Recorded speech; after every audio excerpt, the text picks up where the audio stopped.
రాష్ట్రంలో కూటమి ప్రభుత్వ అధికారంలోకి వచ్చి 2 ఏళ్లు గడిచింది. అయితే సూపర్ 6 హామీలు అమలు చేయకుండా పలు రూపాల్లో ప్రభుత్వ ధనాన్ని విపరీతంగా దోబరా చేస్తున్నారని చెప్తారు. వైఎస్ఆర్‌సీపీ అనకాపల్లి జిల్లా అధ్యక్షుడు గూడూరు రామారావు మనతో ఉన్నారు. ఆయనతో మాట్లాడి మరిన్ని విషయాలు సార్ చెప్పండి. ప్రభుత్వం వచ్చాక దోబరా వ్యయం ఎలా జరుగుతుంది? ఒకటి అంటే ప్రభుత్వం వారికి ఉన్నటువంటి ఖర్చుల్ని ఈరోజు ప్రధానమంత్రి గారు ఒక ప్రకటన చేశారు ఈ మధ్యకాలంలో. చేసిన చంద్రబాబు నాయుడు గారికి ఏంటంటే ప్రతి సంక్షోభాన్ని నుంచి ఒక అవకాశం ఎత్తుకోమని చెప్తుంటాడు చంద్రబాబు నాయుడు. కాబట్టి ప్రతి సంక్షోభం నుంచి ఒక పబ్లిసిటీ స్టంట్ని ఎత్తుకుంటాడు చంద్రబాబు నాయుడు గారు. అందులో భాగంగానే మొన్న ప్రధానమంత్రి గారు చేసినటువంటి ప్రకటన తర్వాత నేను కేబినెట్ సమావేశంలో మేము ఎవరో ఇంకా స్పెషల్ ఫ్లైట్లు వాడడం, మా వాహన శ్రేణిని తగ్గించుకుంటాం, మా తాలూకా సెక్యూరిటీని కానీ ఇవన్నీ కూడా తగ్గించుకుంటాం అనేటువంటి విషయాలు చెప్పారు. చెప్పి బయటకు వచ్చారు, ప్రకటన చేశారు. తీరా చూస్తే కొడుకేమో స్పెషల్ ఫ్లైట్ ఎక్కి వెళ్ళిపోయాడు. పోనీ ఈయన చెప్పాడు కదా, ఆయన చెప్పలేదు కదా అనుకుంటే ఈయన ఉదయం స్పెషల్ ఫ్లైట్ ఎక్కాడు. సో మేమేమంటామంటే ప్రజలు ఎవరు మిమ్మల్ని అడగలేదు, ఈ విషయం మీద చెప్పలేదు. ముఖ్యమంత్రిగా ఆయనకి ఆ ప్రివిలేజ్ ఉంది, సరే తిరగమని తప్పలేదు. కానీ ప్రజలకి ఎందుకు మభ్య పెడుతున్నారు, ఎందుకు మోసం చేస్తున్నారు? 3,70,000 కోట్ల రూపాయలు గడిచినటువంటి 2 సంవత్సరాలు అప్పు చేశారు. ప్రజలకు జరిగినటువంటి మంచి ఏంటి?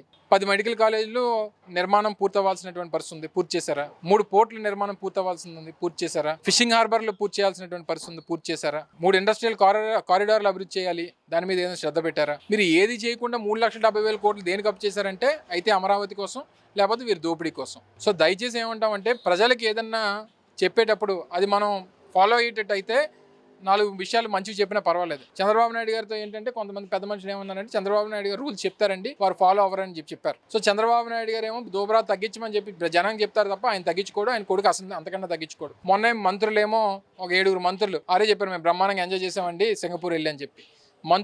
మంత్రులు సింగపూర్ టూర్కి 3 కోట్ల రూపాయలు. మన లోకేష్ గారు ఒకరోజు వెళ్ళి వచ్చారు, దానికి కొంత డబ్బు. మళ్ళీ కొంతమంది మంత్రులేమో స్వీడన్ ఎక్కడికో పంపిస్తున్నారు, దానికి డబ్బు. సో ఒక పక్క విదేశీ పర్యటనలు చేయొద్దని, లేదా ఈ దోబరా ఖర్చులు ఖర్చు పెట్టొద్దని చెప్పి ఓ పక్క ప్రజలకు గగ్గోలు పెడతా ఉంటే, ప్రధానమంత్రికి గగ్గోలు పెడతా ఉంటే వీరికి ఏది పట్టదు. ప్రతి దాని నుంచి పబ్లిసిటీ స్టంట్ ఎత్తుక్కుంటారు. చంద్రబాబు నాయుడు గారు నాకు తెలిసి రేపు ముఖ్యమంత్రి పదవి పోయిన తర్వాత ఓ మంచి ఈవెంట్ మేనేజ్మెంట్ కంపెనీ పెట్టుకుంటే బ్రహ్మాండంగా సక్సెస్ అవుతారు అనేటువంటి అభిప్రాయం నాకైతే. ఇజ్రాయెల్ అమెరికా యుద్ధం నేపథ్యంలో దేశంలో సంక్షోభం ఎదుర్కొంటున్న తరుణంలో ఆంధ్రప్రదేశ్ ప్రభుత్వం ప్రజలకు ఎలా ఆదర్శంగా ఉందండి?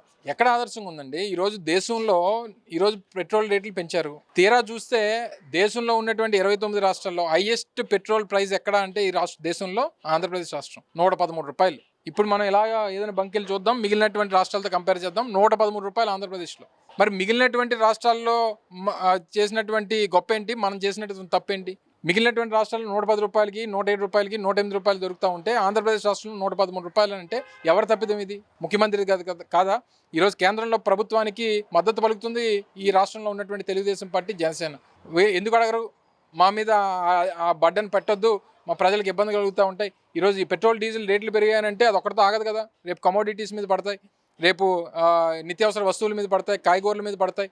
వీటన్నిటికీ ఎవరు బాధ్యత వహిస్తారు? సో దయచేసి ఈ ప్రభావం అనేటువంటిది మిగిలినటువంటి రాష్ట్రాల సంగతి నాకు తెలియదు, కానీ మన రాష్ట్రం వల్ల, ఈ చేతగాని ప్రభుత్వం వల్ల, ఈ చేతగాని ముఖ్యమంత్రి గారి వల్ల ఈ రాష్ట్ర ప్రజలు మరింత ఇబ్బందుల పాలు అవుతారు అనేటువంటిది ఫ్యూచర్లో కనబడతా ఉంది. ప్రభుత్వం 400 కోట్ల పైబడి నిర్మించిన రుషికొండ ప్యాలెస్ని ఈ ప్రభుత్వం సద్వినియోగం చేసుకోలేకపోవడానికి మీరు ఎలా చూస్తారు?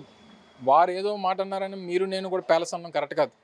అది ప్రభుత్వ కట్టడాలు, అక్కడ ఉన్నటువంటి టూరిజం ప్రాజెక్ట్ చేయాలనేటువంటి ఉద్దేశంతో ఆ రోజు చేసినటువంటి కార్యక్రమాలు. సబ్సిక్వెంట్గా ఈరోజు అనేక ప్రభుత్వ కార్యాలయాలు హైదరాబాద్ నుంచి ఈ రాష్ట్రానికి వచ్చినప్పుడు అనేక ప్రభుత్వ కార్యాలయాల్ని ప్రభుత్వం వాడుకుంది. ఆ రకంగానే ఆ రోజు ఎగ్జిక్యూటివ్ క్యాపిటల్గా విశాఖపట్నాన్ని చేద్దాం అనుకున్నప్పుడు క్రమంలో రుషికొండలో ఉన్నటువంటి టూరిజం భవనాల్ని వాడాలని చెప్పి అనుకున్నాం. సరే ప్రభుత్వం మారింది, వారి దేనికన్నా వాడాలి. వాడకుండా ఈరోజు మేము ఆ రోజు రుషికొండలో భవనాలు నిర్మాణం చేసినప్పుడే అమ్మో ఏదో అయిపోతుంది, రుషికొండ గుండు కొట్టేస్తున్నారు అనేటువంటి మాట మాట్లాడారు. ఈరోజు పదండి ఎన్ని కొండలు గుండు కొడతా ఉన్నారు. సింహాచలం కొండకి చివరి సింహాద్రప్పని గుండు కొడతా ఉన్నారు. పక్కన ఉన్నటువంటి కొత్త వలస మన భీముల దగ్గర ఆ కొండలు గుండు కొడతా ఉన్నారు. పక్కన ఉన్నటువంటి మధురవాడలో కొండలు గుండు కొడతా ఉన్నారు. ఎండాడలో కొండలు గుండు కొడతా ఉన్నారు. వాళ్ళు ఓవరాల్ గా ఈ హోల్సేల్ గా ఉత్తరాంధ్ర గుండు కొట్టేస్తానన్నాడు చంద్రబాబు నాయుడు.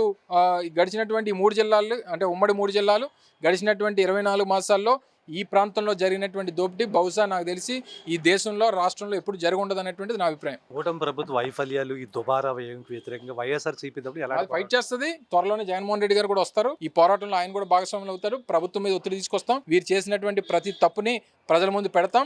తప్పకుండా వారు చేసినటువంటి ప్రతి తప్పిదానికి వారు దానికి మూల్యం చెల్లించుకోక తప్పదు. కూటమి ప్రభుత్వ వైఫల్యాల మీద, దోబరా వ్యయం మీద వైఎస్ఆర్‌సీపీ పార్టీ తరపున రాజీలని పోరాటం కొనసాగిస్తానికి గుడివాడ అమర్నాథ్ అయితే స్పష్టం చేశారు. కెమెరామెన్ ప్రేమ్తో శ్రీనివాస్, VB7 టీవీ, విశాఖపట్నం.